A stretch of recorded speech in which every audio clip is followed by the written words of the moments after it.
Olá a todos, nós vamos fazer agora uma análise vetorial empregando o QGIS. A operação que nós vamos trabalhar aqui é a operação de interseção. Nós já temos um projeto criado e neste projeto nós temos aqui o mapa de solos, da região e o mapa de uso dos solos dessa mesma região. Nesse mapa de uso do solo, nós temos na tabela de atributos, além das classes de uso, nós temos uma classe numérica indicando o grau de vulnerabilidade ambiental para a erosão de cada uma dessas classes, desta forma aqui. Então, eu tenho as classes afloramento rochoso, agricultura, água, floresta. Cada classe foi analisada em relação à sua vulnerabilidade à erosão, vulnerabilidade ambiental à erosão. Então, foram reclassificadas, avaliando em relação à classe indo de muito baixa, recebendo o valor 1, a muito alta, recebendo o valor 5. Então, eu tenho 5 classes, variando de 1, a classe 2 eu não tenho nessa área de estudo, 3, 4 e 5. A mesma coisa foi feito para o mapa de uso do solo. Foi criado um campo na tabela de atributos e para cada classe foi atribuído um valor em relação à sua classe de vulnerabilidade, também variando de 1 a 5, de muito baixa a muito alta. Aqui é muito alta, tá? Muito alta. Ok. Então, eu tenho a tabela de atributos com as classes para os dois mapas e eu vou realizar a operação de interseção. Por quê? Na aba vetor, geoprocessamento, eu tenho aqui as possíveis operações. A interseção vai me retornar os polígonos onde eu tenho uma localização geográfica comum, mantendo os limites tanto da classe de solos quanto da classe de uso. Tá? Então, nós vamos vir aqui em interseção, é diferente de recortar. Recortar não vai manter na tabela de atributo as informações dos dois mapas. A interseção, ela mantém a informação dos dois mapas que está lá na tabela de atributos de cada um. Então, eu vou entrar com a camada de entrada aqui, uso, e sobreposição com a camada de solos. Não vou definir parâmetros fixos de sobreposição, os campos, e nem os campos de entrada, para manter todos os campos da tabela de atributos. E vou criar a camada, salvando no arquivo, com o nome vulnerabilidade. Eu vou cancelar porque eu já rodei. Vou pedir para executar, salvar no arquivo aqui com o nome vulnerabilidade. Caso aqui ele está pedindo, porque eu já fiz, para substituir. Eu vou pedir para executar. Eu vou cancelar porque eu já rodei. Ele vai demorar bastante tempo, dependendo do tamanho da sua área, do número de polígonos que tem em cada camada. Vou fechar, ele vai rodar e ele vai criar um arquivo como esse aqui. Aqui ele mantém os limites dos solos e os limites do mapa de uso, tá?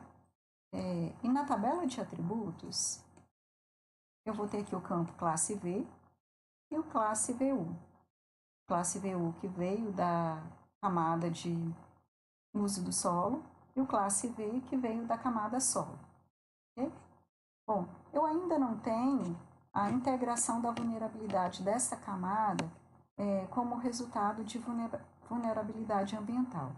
O que eu vou fazer? Eu vou abrir a edição da camada de atributos, vou criar um campo, adicionar campo, com o nome vulnerabilidade,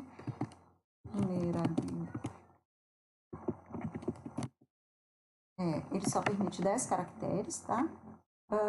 E aqui o tipo de informação eu vou deixar como inteiro mesmo. Por quê? O que eu vou manter nessa classe vão ser as classes de vulnerabilidade. Comprimento 1. Vai variar de 1 a 5. Ok. Ele criou o campo. E agora eu vou vir na calculadora de campo. Para calcular a vulnerabilidade, eu não quero criar um novo campo. Quero atualizar um campo existente, que é o campo vulnerabilidade. E o valor desse campo, ele vai ser igual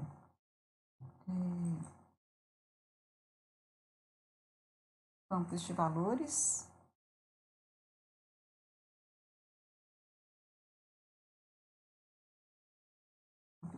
não estou conseguindo identificar aqui, beleza.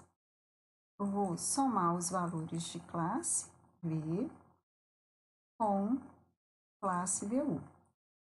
Vou colocar um parênteses aqui, porque na verdade eu quero fazer a média desses dois valores, dividido por 2.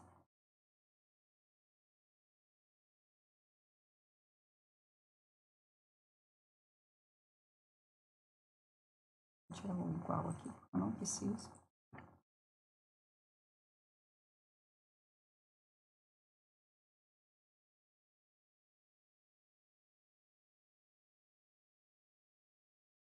Vai calcular os valores, né?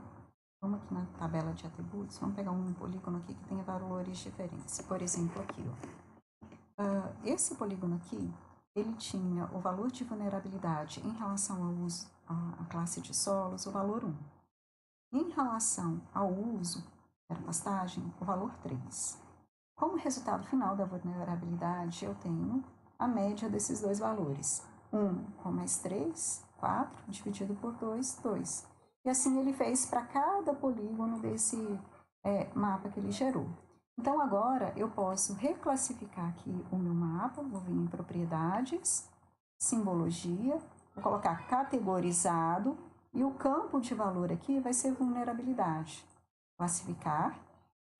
Normalmente a gente usa uma paleta de uma rampa de cores aqui, essa aqui, que vai do vermelho ao verde. E normalmente a gente coloca vou aplicar, ok? Na nossa tabela, as classes com maior vulnerabilidade, elas possuem maior valor. Tá vendo? 5 é a muito alta, 1 é a muito baixa.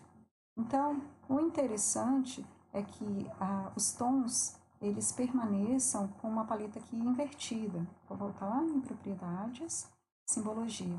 Tá vendo? Porque a cor vermelha, ela tá para o valor 1, que seria uma classe muito baixa. Normalmente, a gente usa essa cor para o maior risco. Então, eu vou inverter o gradiente de cores. Botão direito aqui na paleta, inverter, ele inverte, aplicar, ok. Então, para a minha bacia, analisando apenas uso e classe de solos numa análise vetorial, eu teria essa condição, né? Então, eu tenho uma vulnerabilidade. Se eu quiser aqui em propriedades também, lá na simbologia, eu posso editar a legenda, colocando o texto, né? Como está aqui, ó. Então, 1 vai ser muito baixa.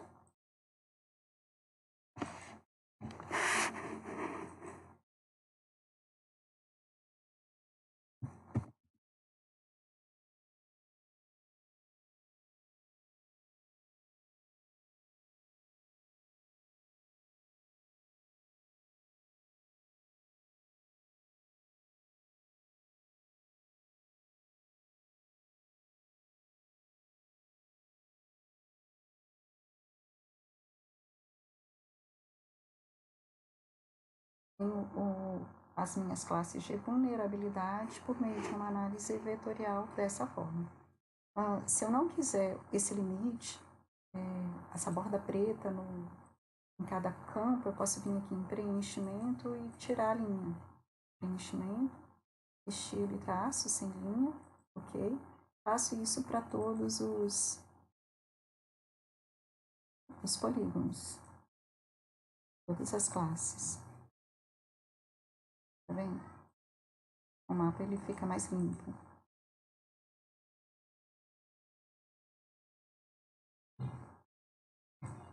Sem linha. Assim eu tenho o meu mapa aqui já classificado, ok? Por meio de uma análise vetorial.